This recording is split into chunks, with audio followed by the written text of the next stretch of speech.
ఆందోళనలు, ఆరోపణలు, ఉద్రిక్తతలు హైడ్రామా నడుమ జూబ్లీహిల్స్ ఉప ఎన్నిక ముగిసింది. ఉదయం 7 గంటల నుంచి సాయంత్రం 6 గంటల వరకు పోలింగ్ కొనసాగింది.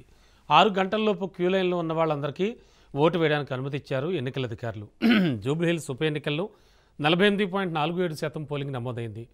ఓటు వేయడానికి జూబ్లీహిల్స్ ప్రజలు ఆసక్తి చూపలేదు. ఇక పోలింగ్ ముగియడంతో ఈవీఎంలను యూసఫ్గూడ స్టేడియంకు తరలించారు. 14వ తేదీన ఓట్ల లెక్కింపు జరుగుతుంది.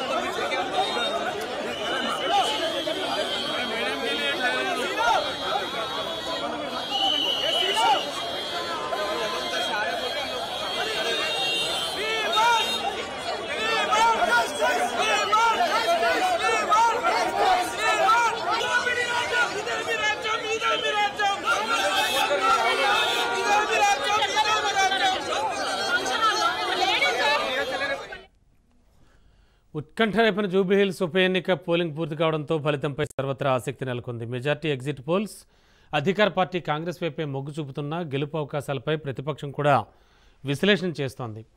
కాంగ్రెస్ బీఆర్ఎస్ల మధ్య 3 నుంచి 7% ఓట్ల వ్యత్యాసమే ఉన్నట్లు ఎగ్జిట్ పోల్స్ అయితే వెల్లడిస్తున్నాయి. ఇక బీజేపీకి నామమాత్రంగానే ఓట్లు వస్తాయని సర్వేలు చెప్పాయి. బీఆర్ఎస్ నుంచి మాగంటి సునీత పోటీ చేయగా కాంగ్రెస్ నుంచి నవీన్ యాదవ్, బీజేపీ నుంచి దీపక్ రెడ్డి బరిలో ఉన్నారు.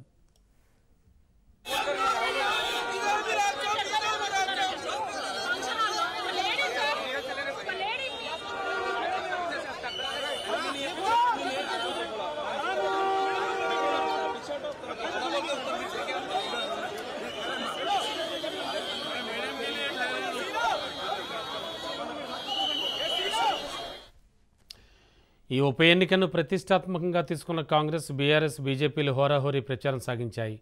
కాంగ్రెస్ పక్షాన సీఎం రేవంత్ రెడ్డి బాధ్యత తీసుకున్నారు. మంత్రులు, ఎమ్మెల్యేలు, పార్టీ నేతలు రంగంలోకి దిగి అభివృద్ధి, సంక్షేమానికి పట్టం కట్టాలంటూ ఇంటింటికి తిరిగారు. ఇక బీఆర్ఎస్ తరఫున కేటీఆర్ ముందుండి ప్రచారం నిర్వహించారు. మాజీ మంత్రులు, ఎమ్మెల్యేలు సైతం పాల్గొన్నారు. బీజేపీకి కిషన్ రెడ్డి అన్ని తానే ప్రచారం చేశారు. బండి సంజయ్, రామచంద్రరావులు పలు చోట్ల ప్రచారంలో పాల్గొన్నారు.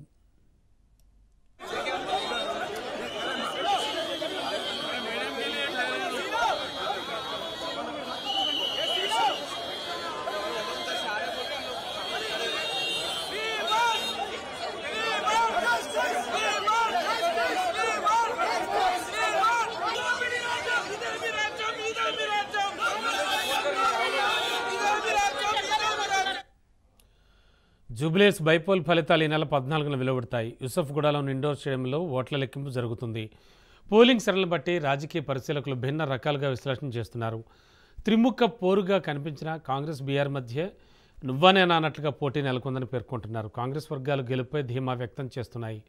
విజయం ఖాయమని కాంగ్రెస్ ధీమాతో ఉన్న ప్రభుత్వ వ్యతిరేక ఓటుపై బీఆర్ఎస్ ఆశలు పెంచుకుంది. 7 డివిజన్లలో అన్నింటికంటే షేక్పేటలోనే ఓటర్ల సంఖ్య ఎక్కువ. ఇక్కడ ఆధిక్యం మిగిలిన డివిజన్లలో లోటును భర్తీ చేస్తుందని బీఆర్ఎస్ అంచనా వేస్తోంది. ఎర్రగడ్డలు సమానంగా ఓట్లు వస్తాయని, బోరబండలో తమకే ఆధిక్యం ఉంటుందని ఆ party విశ్లేషిస్తోంది.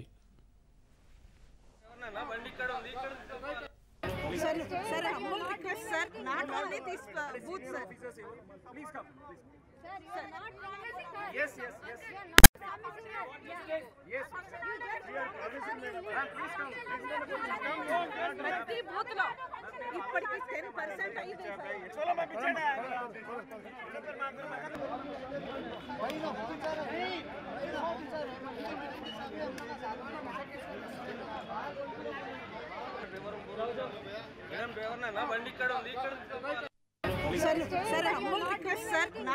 this booth, sir. Please come. Sir, you are not promising us. Yes. You are not promising us. Yes. We are promising them. Please come. ప్రతి బూత్ లో ఇప్పటికి 10% అయింది సార్. ఎవరు గెలిచినా భారీ ఆధిక్యాలు ఉండవని రాజకీయ పరిశీలకులు అంచనా వేస్తున్నారు. పలు సర్వేలు 5,000 నుంచి 12,000 వరకు కాంగ్రెస్కి ఆధిక్యం వచ్చే అవకాశం ఉందని చెబుతున్నాయి. స్వల్ప మెజార్టీతో బీఆర్ఎస్ గెలిచేందుకు అవకాశాలు లేకపోలేదని విశ్లేషిస్తున్నాయి. ఇంకా 3 ఏళ్ల అధికారం ఉండడంతో కాంగ్రెస్ పార్టీనే గెలిపించాలని నిర్ణయానికి ఓటర్లు వచ్చారని, గతంలో 2 సార్లు పోటీ చేసి ఓడిన నవీన్ యాదవ్కు సానుభూతి పనిచేసిందని కాంగ్రెస్ వర్గాలు విశ్లేషిస్తున్నాయి. ప్రతి బూత్లో ఇప్పటికి 10% అయింది సార్.